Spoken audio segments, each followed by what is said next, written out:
बिस्मिल्लाहिर्रहमानिर्रहीम। अस्सलाम वालेकुम स्टूडेंट्स, कैसे हैं आप सब? उम्मीद करती हूँ खैरियत से होंगे। आपको मेरे यूट्यूब चैनल पे वेलकम कहती हूँ। और ये पार्ट नंबर 2 है, यूनिट नंबर 2 का एजुकेशन लीडरशिप एंड मैनेजमेंट 8605 हमने स्टार्ट की हुई है। और इसमें हमने अब तक पढ़ा था, पहला चैप्टर का नाम था कॉन्सेप्ट ऑफ एजुकेशनल मैनेजमेंट, जिसके अंदर हमने अभी तक ऑब्जेक्टिव ऑफ एजुकेशनल और स्कूल मैनेजमेंट में पढ़ा था। इंतहाई आसान ज़बान के साथ। अगर आप लोगों ने वो वीडियो नहीं देखी दैन लाजमी आप लोग जो जाके पहले वीडियो देखिए previous, and then you will come back here for study, sorry more study. Next हम चाहते हैं कि हमने आस्पेक्ट्स ऑफ एजुकेशनल और school management and related issues से हमने स्टार्ट करना है, बल्कि सॉरी हमने ऑब्जेक्टिव से स्टार्ट करना है। हाँ जी, तो ऑब्जेक्टिव ऑफ स्कूल मैनेजमेंट में है एजुकेशनल और school management in Pakistan as per the national education policy 1979। 1979 में जो नेशनल एजुकेशन पॉलिसी बनाई गई थी, उसके अंदर एजुकेशनल या स्कूल मैनेजमेंट क्या है पाकिस्तान में, उसके कुछ ऑब्जेक्टिव्स थे, वो हमने पढ़ने। Fostering loyalty to Islam and Pakistan, जिसने इस बात पे फोकस किया था कि इस्लाम के साथ लॉयल होना चाहिए और पाकिस्तान के अंदर लॉयल होना चाहिए मैनेजमेंट को। The goal is to strengthen the spiritual and ideological unity of Pakistan people. इसका मकसद ये था कि लोगों को रूहानी तौर पर और आइडियोलॉजी तौर पर भी पाकिस्तान के लोगों को मजबूत होना चाहिए और उसके साथ जुड़े होना चाहिए। Promoting unity based on justice and fairness, जिसका मकसद ये था कि उन्होंने जस्टिस और फेयरनेस को प्रमोट करना है। Awareness of being part of Muslim, आपको बतौर मुसलमान ये शऊर होना चाहिए कि मुसलमान का क्या अक़ीदा है या किस किस्म का है। ये 1979 की पॉलिसी के according objective of school management बताए जा रहे हैं। उम्मा यानी उम्मत, student should understand they are a part of a global Muslim community. Student को ये समझना है, ये बात ज़रूरत है समझने की कि वो ग्लोबली तौर पे पूरी दुनिया में एक मुस्लिम कम्युनिटी के तौर पर है। And contribute to fellow Muslims welfare while spreading Islam's message worldwide. और जब वो दुनिया में इस्लाम का मैसेज पहुंचा रहे हैं तो उनको पूरी मुस्लिम जो उम्मा है उसके वेलफेयर के लिए काम करना चाहिए। नेक्स्ट हम देखते हैं alignment with Pakistani movement.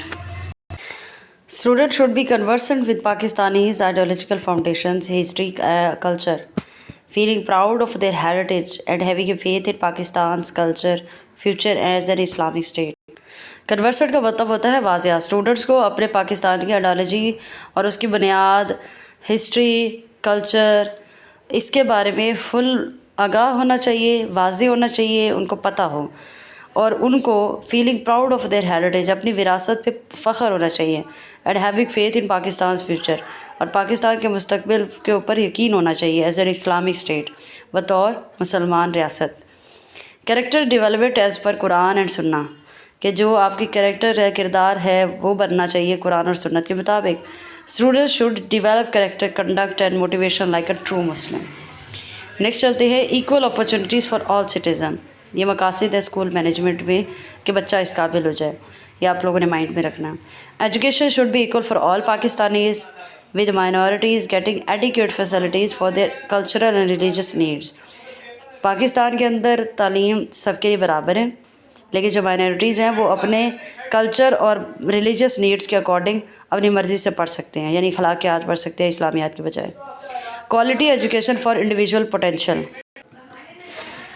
Education should develop individuals according to their capacity. Education जो है वो बच्चों को उनकी सलाहियत के मुताबिक या उनके जो है ना वो एज के मुताबिक उनको दी जानी चाहिए। Enhancing creative and innovative skills to manage social, natural and protective forces in line with Islamic values. और उनको जो है क्रिएटिव स्किल्स और जो इनोवेटिव स्किल्स है उनको उभारना चाहिए, ताकि उससे आपके सोशल और नेचुरल जो प्रोडक्टिव फोर्सेस हैं इस्लाम के अकॉर्डिंग वो डेवलप हो सकें। ठीक है। नेक्स्ट है मिनिमम लिटरेसी फॉर ऑल, जहालत कम से कम ही होनी चाहिए। All citizen should be get a basic level of functional literacy and fundamental education to participate productivity, कि जो तमाम सिटीज़न है उनको बेसिक जो फंक्शनल लिटरेसी है उसके हवाले से पता होना चाहिए एजुकेशन के अंदर, ताकि वो बेहतरीन तरीके से परफॉर्मेंस दे सकें, हिस्सा ले सकें। लव फॉर लर्निंग इल्म से प्यार होना चाहिए। Student should develop interest and discipline in learning. Understanding education in A is a life long process, कि स्टूडेंट को अपने जो निसाब है या लर्निंग है उसके डिसिप्लिन जो है उसके साथ मोहब्बत होनी चाहिए, दिलचस्पी होनी चाहिए, ताकि वो एक लाइफ लॉन्ग प्रोसेस के तौर पे एजुकेशन को अडॉप्ट कर सके। Promoting scientific and vocational education, साइंसी और जो वोकेशनल एजुकेशन है यानी ट्रेनिंग वाले कोर्सेज जो है हुनर वाले वो स्टूडेंट को देने चाहिए। Strengthening scientific and vocational and psychological education for socio economic growth and a self reliant future for Pakistan. बच्चों को साइंसी और वोकेशनल ट्रेनिंग दी जानी चाहिए, साइकोलॉजिकल एजुकेशन भी देनी चाहिए ताकि सोशो इकोनॉमिक ग्रोथ हो सके और बच्चे जो हैं वो पाकिस्तान के फ्यूचर के लिए खुदकार हों, यानी अपने बलबूते पे खड़े हो सकें। नेक्स्ट अब चलते हैं आस्पेक्ट्स ऑफ एजुकेशनल या school management and related issues. Aspects क्या हैं और उसके इश्यूज़ क्या हैं। आस्पेक्ट का मतलब होता है पहलू या अज्जा। Following are the major educational school management aspects. Society needs and aspiration, society की ज़रूरियात और तरजीहात को देखना चाहिए, ठीक है, ये पहलू होना चाहिए किसी भी मैनेजमेंट का। पॉलिसी एंड ऑब्जेक्टिव्स, कि जो आप पॉलिसी बना रहे हैं वो आपके मकासद के बिल्कुल ऐन मुताबिक हो। रिसोर्सेज होने चाहिए और फिर फाइनल पे उसका आउटकम्स भी आना चाहिए। नेक्स्ट अब चलते हैं major sources of educational issues, कि तालीम के जो मसाइल आ रहे हैं उनमें से कौन कौन से हैं। 4 मेन एरियाज़ हैं जिनको डिस्कस किया है। एक रिसोर्सेज इश्यूज़ हैं, एक प्रोसेस इश्यूज़ हैं, आउटपुट इश्यूज़ हैं और सोसाइटल इश्यूज़ हैं। नाम से ही जाहिर है। रिसोर्सेज इश्यूज़ पढ़ते हैं problems with people, student, staff, things, funds, facilities, equipment and rules, policy, regulation and ideology. कि अगर हम बात करें लोगों की तो स्टूडेंट और स्टाफ में प्रॉब्लम्स है, स्टाफ की कमी है, स्टूडेंट ज़्यादा हैं, ठीक है, और स्टूडेंट अपने इंटरेस्ट के मुताबिक अपने मर्ज़ी के डिसिप्लिन में बैठ नहीं रहे। अगर थिंग्स के हवाले से देखें तो फ़ंड नहीं है हमारे पास जो फैसिलिटीज़ है, जो फर्नीचर की ज़रूरत होती है या दीगर ज़रूरियात वो नहीं है। रूल्स की देखें तो कोई पॉलिसी नहीं है, रेगुलेशन नहीं है और आइडियोलॉजी नहीं है। ये रिसोर्सेज इश्यूज़ हैं। प्रोसेस इश्यूज़ में देखें issues with the how education is managed, ये इशू है कि किस तरह से एजुकेशन को मैनेज किया जाएगा। एंड टॉट, और पढ़ाया जाए, like admin, teaching strategies and programmes, ठीक है। इस किस्म के जो प्रॉब्लम्स हैं वो प्रोसेस इश्यूज़ में आ जाते हैं। नेक्स्ट है output issues, concern about the results of education. इसका ताल्लुक आपके रिजल्ट से होता है, जैसे कि हाउ मैनी स्टूडेंट सक्सीड, कितने ज़्यादा बच्चे पास हो गए, कामयाब हुए, ड्रॉप आउट कितने निकल गए, एक्सेट्रा। इस तरह के इश्यूज़ से इसका ताल्लुक है। सोसाइटी के प्रॉब्लम क्या कास्ड बाय सोशल, जो माशरे से प्रॉब्लम्स निकलती है, कल्चरल सकाफत से, इकोनॉमिक मईशत से, ठीक है, टेक और पॉलिटिकल फैक्टर्स, सियासत से और टेक्नोलॉजी वगैरह से अफेक्टिंग एजुकेशन, ये एजुकेशन पर असरअंदाज होते हैं। तो ये कुछ एजुकेशनल इश्यूज़ हैं। नेक्स्ट हम चलते हैं, कुछ एग्जांपल्स पाकिस्तान के हमें देखने को मिलती हैं। इनपुट इश्यूज़ हैं, प्रोसेस इश्यूज़ हमें फेस करने को मिलते हैं। यहाँ पे आउटपुट इश्यूज़ भी हैं, यहाँ पे सोशल इश्यूज़ भी हैं। इनपुट इश्यूज़ कौन से हैं? Islamisation of education and it's management, कि जो इस तालीम के अंदर हमने इस्लाम को जो है वो डाला था और उसकी जो मैनेजमेंट थी वो नहीं हो पा रही, उसका मसला है। नॉट हैविंग इनफ रिसोर्स, कोई ज़्यादा रिसोर्स नहीं है, फ़ंड नहीं है, स्टाफ नहीं है, फैसिलिटीज़ नहीं है। प्रोसेस इश्यूज़ में आर करिकुलम गुड इनफ, क्या जो हमने करिकुलम बनाया वो गुड है, वो काफ़ी है। How does admin setup affect education, तो क्या जो एडमिन ने एक सेटअप एजुकेशन का बनाया वो ठीक है? हम अभी इन्हीं सवालों के जवाब नहीं दे पा रहे। आर टीचिंग मेथड्स ओके, कि जो टीचिंग मेथड्स अपनाए जा रहे हैं वो सही हैं? तो ये प्रोसेस इश्यूज़ पाकिस्तान में देखने को मिल रहे हैं। आउटपुट में है are we getting the right number of graduates, क्या हम सही तरीके से बेहतरीन ग्रेजुएट्स पास आउट करवा रहे हैं? यानी कि बहुत से जो स्टूडेंट्स हैं उनके पास डिग्री तो है, नॉलेज नहीं है, ठीक है, तो जिस तरह से पढ़ाया जाता है वैसे ही बच्चे होंगे। Social issues, how politics affect education, किस तरह से पॉलिटिक्स अंदाज हो रही है बच्चों की तालीम पे। Are there equal opportunities in education and how does culture impact education. तो ये सोशल इश्यूज़ इस तरह से जो है ना क्वेश्चंस रेज़ कर रहे हैं पाकिस्तान के अंदर, और ऑब्वियसली इनका कहीं ना कहीं असरअंदाज है पाकिस्तान पे, मैनेजमेंट पे। नेक्स्ट चलते हैं प्रोसीजर ऑफ एजुकेशनल मैनेजमेंट पे, ठीक है, लाहे अमल, तरीक़ाकार, ठीक है, कैसे होना है। तो 3 बेसिक है, इसके अलावा हम डिटेल से पढ़ेंगे। पहला क्या है? एनालाइज इशू, इशू का तज्जिया करें, thoughtfully, to understand their origin, size, consequences and possible management strategies. बेहतरीन तरीके से उसको सोचे समझे, उसका वो निकला कहाँ से इशू, कितना बड़ा इशू है, उसके असरात क्या होंगे, और उसको जो है ना वो कवर अप करने के लिए हमारे पास स्ट्रैटेजीज़ क्या हैं। ये पहला स्टेप है बेसिक। दूसरे पे क्या है, do research to understand issues better and find ways to handle them. क्या मज़ीद इश्यूज़ पे हमें इसके साथ सर्च करना चाहिए, क्या हम इसके हवाले से कोई तरीक़ाकार है कि हम इसका सद्देबाब कर सकें। Discuss issues in workshops to understand their impact on management practices. इन इश्यूज़ को फिर वर्कशॉप्स के अंदर जो है डिस्कस किया जाना चाहिए, ताकि जो है मैनेजमेंट प्रैक्टिसेस पे इसके असरात क्या आ रहे हैं उसका जायज़ा लिया जा सके। तो ये 3 तरीके थे बेसिक। अब नेक्स्ट चलते हैं हम प्रिंसिपल ऑफ स्कूल मैनेजमेंट पे देखते हैं।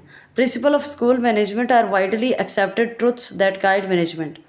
प्रिंसिपल जो स्कूल मैनेजमेंट का है वो बड़े पैमाने पर सच्ची है एक्सेप्ट करता है, ठीक है, जो मैनेजमेंट उसे गाइड करती है। एडवोकेटेड बाय कंट्रीब्यूटर्स, जो बहुत से कंट्रीब्यूटर्स ने जो है ना उसमें ऐड किया है, जैसे हेनरी फाउल हैं, उन्होंने इफेक्टिव मैनेजमेंट डेवलपमेंट के पे काम किया है, उन्होंने स्कूल वालों को बताया, मैनेजमेंट वालों को। तो ये प्रिंसिपल किस तरह से यूज़फुल होते हैं जो अभी हम पढ़ने वाले हैं स्कूल मैनेजमेंट के, जो कि बहुत से थ्योरिस्ट ने बताए हैं, जब हमने 6-7 पिछली वीडियो में पढ़े थे। Principles are useful because they help managers makes accurate decision. ये प्रिंसिपल्स बहुत ज़्यादा मुफीद है क्योंकि इससे मैनेजर जो है वो बेहतरी किस्म का डिसीजन लेता है, सेव टाइम, वक्त बचाता है, enable passing knowledge across generation, एक जनरेशन से दूसरी जनरेशन में जो काबिल कबूल जो है इल्म है, यानी बेहतरीन किस्म का मुफीद इल्म वो पहुँचाया जाता है। And stimulate debate and research despite lack of agreement among management theories and practitioners.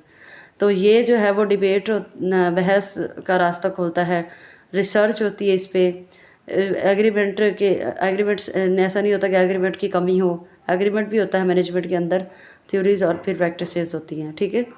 Next हम चलते हैं exception of management principle. Principles को पढ़ते हैं। पहला है प्लानिंग प्रिंसिपल, इसके बारे में हम पहले भी पढ़ चुके हैं, थोड़ा सा डिटेल में देख लें। Planning starts with a clear goal of the organisation. जब आपका गोल क्लियर होता है प्लानिंग तब स्टार्ट हो जाती है।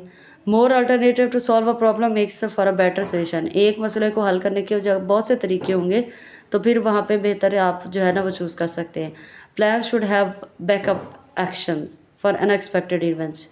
जो प्लान आप बना रहे हैं उसका बैकअप भी होना चाहिए, यानी अगर फॉर एग्जांपल हमने कोई प्लान बनाया तो गलत हो गया तो हमें नुकसान ना हो, बल्कि हम उससे वापस आ सकें और नए मेथड की तरफ जा सकें। इस तरह से प्लानिंग प्रिंसिपल काम करता है। हम नेक्स्ट चलते हैं ऑर्गेनाइजिंग प्रिंसिपल्स। यह तरतीब लगाना है। Each person should report to one supervisor to clear accountability. पूरी जिम्मेदारी के साथ एक बंदा अपने सुपरवाइज़र को इन्फॉर्मेशन प्रोवाइड करे। Give enough authority to someone to do a task they are accountable for. तो उसको जो अथॉरिटी है उसको बेहतरीन इन्फॉर्मेशन प्रोवाइड करें, ठीक है, जो कि उसकी ज़िम्मेदारी है। Authority flows clearly from top to bottom in an organisation. और जो अथॉरिटी है उसको सही और वाज़ेह साफ़ तरीके से चलना चाहिए टॉप टू बॉटम, यानी जो टॉप लेवल के मैनेजमेंट है उसको भी सही तरीके से काम करना चाहिए, मिडल वाले ही काम करे और लोअर वाले काम करेगी, देन गोल्स अचीव हो पाएंगे। नेक्स्ट हमारा प्रिंसिपल है स्टफिंग प्रिंसिपल, जिसको हम पहले भी बहुत दफ़ा पढ़ चुके हैं। Manager should train someone to take over the job. Managers को दूसरों को इतने अच्छे से ट्रेन करना चाहिए कि उसकी गैर मौजूदगी में वो काम को कर सकें या फिर वो उस जिम्मेदारी को संभाल सकें। Managers are best judged by the result they achieve. Manager को एक बेहतरीन किस्म का मुनसिफ होना चाहिए, नोटिसेबल होना चाहिए, ताकि वो रिजल्ट्स का जायज़ा ले सके कि क्या अचीव किया। नेक्स्ट चलते हैं प्रिंसिपल ऑफ मैनेजर एवोल्यूशन, कि मैनेजर को इवैल्यूएट करना चाहिए। किस तरह से? Managers are best evaluated based on the results they achieve. Manager बेहतरीन तरीके से इवैल्यूएट कर सकता है कि रिजल्ट्स की बुनियाद पे। This means their performance is judged on outcomes. इसका मतलब ये हुआ कि जो आउटकम निकलती है उसी की बुनियाद पे, परफॉर्मेंस की बुनियाद पे जो है ना वो मैनेजर जज करता है, rather than just their efforts और प्रोसेसेस, ना कि उस बुनियाद पे कि जो उन्होंने मेहनत की या फिर वो अमल इख्तियार किया उस बुनियाद पे नहीं, बल्कि जो आउटकम्स आती हैं उस बुनियाद पर उस इदारे की जो है ना वो उसको इवैल्यूएट किया जाता है कि उसने अच्छा परफॉर्म किया, मेहनत की गई नहीं की गई, आउटकम से पता चलता है। व्हेन रिजल्ट्स आर क्वान्टिफिएबल, जब रिजल्ट्स जो हैं वो क्वान्टिफिएबल हों, यानी कि like sales numbers, project completion rates, ठीक है, का मतलब नंबरिंग के अंदर हों, applying this principle straightforward, तब वहाँ पे आप मैनेजर एवोल्यूशन का स्ट्रेट फॉरवर्ड जो है प्रिंसिपल यूज़ कर सकते हैं। नेक्स्ट अब चलते हैं प्रिंसिपल ऑफ मैनेजमेंट डेवलपमेंट। ठीक है, this principle emphasis this scenes of perfection in a management is not attainable. ठीक है, इसका ये जो प्रिंसिपल है ये ज़ोर देता है कि जो परफेक्शन मैनेजमेंट के अंदर है वो अगरचे हासिल नहीं की जा सकती। Managers should continuously improve, managers को आहिस्ता आहिस्ता इम्प्रूव होने की ज़रूरत है। ठीक है, मैनेजमेंट डेवलपमेंट, हर इंसान जब जहाँ पे कहता है मैं परफेक्ट हूँ ना, वहीं पे वो गलत हो जाता है, वहीं पे उसको जिसकी जो नॉलेज होती है वो ख़त्म हो जाती है।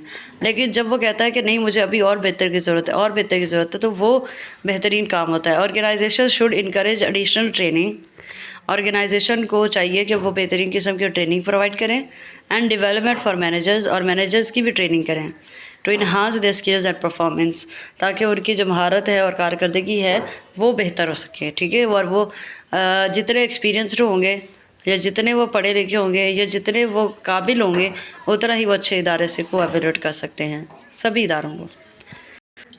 नेक्स्ट हमारे पास डायरेक्टिंग प्रिंसिपल। अब managers personal goal should align with the organisational objectives.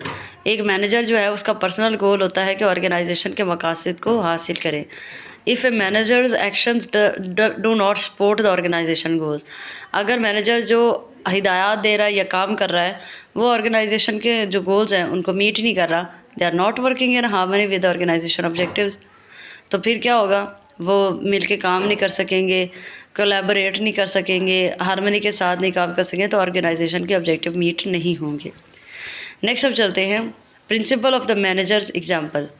People tend to follow the example set by manager, लोग जो मैनेजर जो एग्जाम्पल देता है उसको फॉलो करते हैं। Manager need to ask themselves if they are setting the kind of example they want others to follow. Manager को ये सोचना चाहिए कि क्या वो इस किस्म की मिसाल है दूसरों के लिए कि उसे फॉलो किया जाए। इन्फ्लुएंसिंग टीम बिहेवियर, जिससे उसकी टीम का जो है वो बिहेवियर उससे मुतासिर हो, एंड परफॉर्मेंस और उसकी कारकर्दगी से। प्रिंसिपल ऑफ मोटिवेशन, ठीक है, money and financial benefits are not enough on their own to motivate people fully. जो पैसा है या फाइनेंशियल बेनिफिट है ये लोगों को किसी हद तक तो मुतमईन कर सकता है या मोटिवेट रखता है, लेकिन पूरी तरह से नहीं। Psychological incentives like challenging work, जो साइकोलॉजी के अकॉर्डिंग है वो क्या क्या चीज़ें हैं जो किसी भी पर्सन को मोटिवेट रखती हैं, वो एक चैलेंजिंग वर्क है कि उनको चैलेंज दिया जाए ये काम करने का। रिकॉग्निशन, उनको पहचान बनाने का मौका दिया जाए। एंड कंपैटिबिलिटी, और मुकाबला हो विद को वर्कर्स, जो काम कर रहे हैं उनके दरमियान में, और क्रूशियल, बहुत ज़रूरी है for developing the highest level of motivation, जिससे आपके अंदर जो है बुलंद किस्म की ना मोटिवेशन पैदा होती है अमंग पर्सनल, लोगों के दरमियान या फ़र्द के दरमियान में। नेक्स्ट है कंट्रोलिंग प्रिंसिपल। आपने बस हेडिंग्स याद करनी है, इनकी हेडिंग्स के अंदर ही इनकी चीज़ें छुपी हुई हैं। कंट्रोलिंग प्रिंसिपल क्या है? Standards should be best set for all activities, तमाम जो एक्टिविटीज़ आप करवा रहे हैं उसका एक मेयार सेट होना चाहिए। And what's acceptable should be defined clearly, और क्या काबिल कबूल है उसको वाज़ेह तरीके से बयान कर दें। And precisely for all task, बेहतरीन तरीके से सबको मुख्तसर तौर पर बता दें उनके task. This helps in measuring performance against the set benchmarks, इससे आपको मदद मिलेगी कि आपने जो गोल सेट किए थे क्या वो पूरे हो रहे हैं। ये कंट्रोलिंग प्रिंसिपल है, यानी सबको उनके काम बता दिए जाएं और फिर उसको मॉनिटर कर लिया जाए। Principle of measurement of performance, same ही वही चीज़ है कि अब आपने मेजरमेंट कैसे किया है। कंट्रोलिंग में आपने सबको कंट्रोल किया हुआ है, सबको टास्क दे दिए हैं। अब मेजरमेंट परफॉर्मेंस में क्या है कि आपने उनको जज कैसे करना है। Standards are usefully only if actual performance is measured, standards तभी जारी के मेयार का पता तभी चलेगा जब आप हकीकी जो परफॉर्मेंस है उसको मेजर कर पाएँ।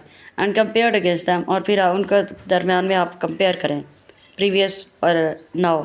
इस चीज़ की performance should be evaluated regardless of the measurement method use. जो परफॉर्मेंस है वो उसका जो तज्जिया किया जाता है मेजरमेंट मेथड यूज़ किए बगैर, ठीक है, वो इतना यूज़फुल नहीं होते, परफॉर्मेंस वैसे ही दिख जाती है। नेक्स्ट आते हैं प्रिंसिपल ऑफ करेक्टिव एक्शन, यानी कि इस्लाह करना। अगर कोई काम किया है वो गलत हो गया है तो फिर आप उसमें करेक्शन कर सकते हैं। Performance measurement shows that standards are not being met, अगर परफॉर्मेंस ये बताए कि आपके जो स्टैंडर्ड थे वो मीट नहीं हो रहे, correction corrective action should be taken, तो वहाँ पे इसलाह का जो अमल है वो हो जाना चाहिए।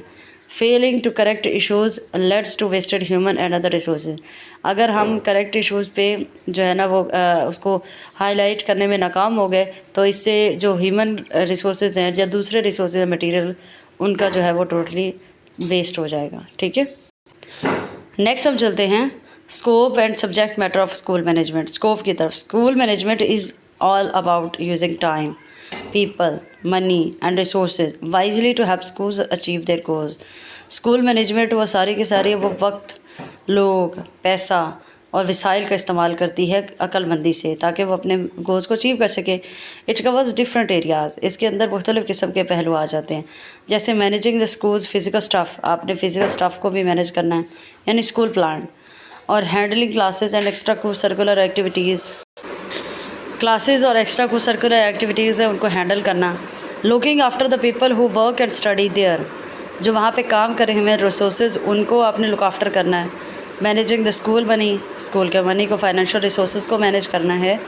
तो ये स्कूल मैनेजमेंट में कुछ एरियाज़ आते हैं जो कवर होते हैं। सेम चीज़ें रिपीट वही हो रही हैं बट डिफरेंट आस्पेक्ट्स के साथ। ठीक है, नेक्स्ट अब चलते हैं मैनेजमेंट ऑफ स्कूल प्लांट। हमने पीछे पढ़ा ना स्कूल प्लांट के वाले से, तो वो ज़रा देख लेते हैं वो होता क्या है। The school plant includes all physical facilities like building, playground, furniture, equipments, libraries, labs, etc. These are crucial for achieving the school's objective। ये बहुत ज़रूरी है स्कूल के ऑब्जेक्टिव को अचीव करने के लिए। Effective management of the school plant means applying systematic management principles to optimize the use of these facilities for education। एक मौसर किस्म की जो मैनेजमेंट है स्कूल प्लांट में वो हो जाए तो इसका मतलब ये है कि आपने सिस्टमेटिक मैनेजमेंट प्रिंसिपल तैयार कर लिया जिससे अब आपको आसानी होगी एजुकेशन को ऑप्टिमाइज़ करने के लिए। ठीक है, नेक्स्ट अब चलते हैं management of a curricular and को करिकुलर एक्टिविटीज़। ठीक है, करिकुलम हम ऑलरेडी पढ़ते हैं, ये क्या है? It defines it all learning plan and guided by the school. ये सारे वो लर्निंग के प्लान्स हैं और ये जो स्कूल हमें गाइड करता है, वेदर इन ग्रुप्स, चाहे वो ग्रुप्स में हो, इंडिविजुअल हो, इनसाइड हो या आउटसाइड हो, स्कूल के अंदर पढ़ाया जाए या बाहर पढ़ाया जाए, करिकुलम अफेक्ट होता है। कंपोनेंट्स क्या है करिकुलम के?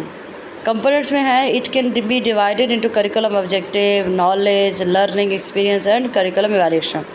अज्जा, कंपोनेंट्स का मतलब होता है अज्जा। तो अज्जा में आ जाता है इसके मकासद क्या हैं, इसमें नॉलेज कौन सा प्रोवाइड करना है, इसमें लर्निंग एक्सपीरियंस क्या है, इसमें जायज़ा लेना है। ये 4 किस्म के कंपोनेंट्स होते हैं। Curriculum activities management focuses on achieving curriculum objective through teaching. अब इसमें एक्टिविटीज़ में आ जाता है, एक तो टीचिंग आपने किस तरह से करनी है, लर्निंग प्रोसेस है, evaluating outcomes for the child overall development. ठीक है, कोर्स करिकुलर एक्टिविटीज़ में क्या आ जाता है? It includes games, sports, scouting, debates, ऐसे writing, workshops etcetera. These activities contribute to the comprehensive development of students. ठीक है, तो ये है आपका को करिकुलर एंड करिकुलर एक्टिविटीज़ का मैनेजमेंट। नेक्स्ट चलते हैं हम management of human resources. Human resources in a school include student, teaching staff and non teaching staff. Effective management involve, human resources के अंदर आपका जो टीचिंग स्टाफ है पढ़ाने वाला वो भी शामिल है, और वो जो नहीं पढ़ाते जैसे कि पीएन है और आपके सफाई करने वाले हैं, आपके सिक्योरिटी गार्ड है और बहुत से हैं, तो वो इसमें शामिल है, क्लर्क है। ठीक है, इस तरह से proper planning and organisation of teaching and learning activities. तो ह्यूमन रिसोर्सेज क्या करते हैं? वो प्लान करते हैं, ऑर्गेनाइज़ करते हैं कि किस तरह से एक्टिविटीज़ को परफॉर्म करवाना है, पढ़ाना कैसे। Cooperation, willingness, involvement and devotion among teachers, students and staff for achieving education objectives. आपस में कोऑर्डिनेट करना, मिलजुल के काम करना, दिलचस्पी से काम करना, इस पे बेस करता है ह्यूमन रिसोर्सेज, इसको मैनेज करना। Fostering human interaction for development with in the school. Human interaction जो उसकी डेवलपमेंट है उस पर जोर देता है स्कूल के अंदर। ठीक है, तो ये मैनेजमेंट होनी चाहिए। नेक्स्ट है फाइनेंशियल रिसोर्सेज को किस तरह से मैनेज किया जाए। Utilisation and development of financial resources with cooperation from the community and government. कि आपने फाइनेंशियल रिसोर्सेज को गवर्नमेंट और कम्युनिटी के साथ कोऑपरेट करके यूटिलाइज़ करना है, इस्तेमाल करना है। प्रॉपर बजटिंग होनी चाहिए, अकाउंटिंग का सिस्टम होना चाहिए, ऑडिटिंग का होना चाहिए। ट्रांसपेरेंट पॉलिसीज़ यानी कि शफाफ किस्म की पॉलिसीज़, प्लान्स और रूल्स होने चाहिए। And regulation guided by government guidelines and counselling, और जो मशवरा है फॉर इफेक्टिव मैनेजमेंट के लिए बहुत ज़रूरी है। That's for all unit number 2 और आई सो कि आप लोगों को ये पसंद आया होगा। अगर आपको पसंद आए तो आप लोग लाजमी कमेंट भी किया करें, इससे अप्रिसिएशन मिलती है। And for more videos subscribe my channel and like and share as well. Thank you so much.